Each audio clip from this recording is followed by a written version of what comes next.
సాక్షి టీవీలో కొమ్మినని ఏదో అన్నాడు. ఆ ఏబిఎంలో రాధాకృష్ణ లేకపోతే వాళ్ళేదో అన్నారు.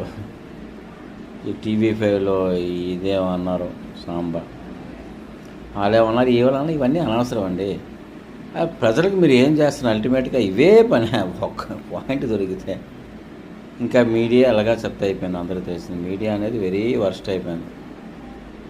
అది కానీ పిఆర్పి కోసం వాళ్ళ వ్యూస్ కోసం ఏదో రకరకాలుగా వాళ్ళు చేస్తున్నారు. కోర్స్ అది బిజినెస్ మైండ్. మీరు అల్టిమేట్గా ఏం జనాలకు చేశారు చెప్పండి సార్. మీ కుటుంబ ప్రభుత్వం ఏర్పడిన తర్వాత రైతుకి ఏమి ఇచ్చారా? మీరు కేవలం ఇది రాజధాని కూర్చుంటే అవదండి. ఇది 5,000 5,000 ఉంటాయి.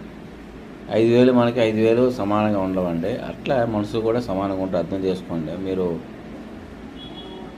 అదే రాంగ్ స్టెప్ అవుతుంది మీ ఫ్యూచర్కి కూడా.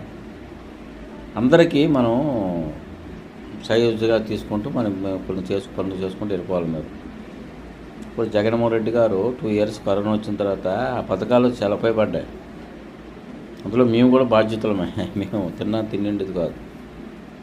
అట్లా అంటే మరి వేరే మాట్లాడతారు. కానీ అప్పుడు ఎవరు కనిపించలేదు. ఎవరు హైదరాబాద్ పారిపోయారు.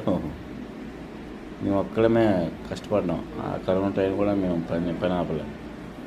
రైతులు ఆపారా? రైతులు ఆపితే మీరు ఫోన్ చేయగలరా? ఎవరైతే డబ్బు ఉండేవాళ్ళు సినీ యాక్టర్ ఇలా పారిపోయారో వాళ్ళే ఈరోజు పరిపేస్తున్నారు. ఈ సమాజం ఎట్లా ఉందంటే ఇంకా మారదా? ఇంకా ఎప్పుడు మారుతుంది?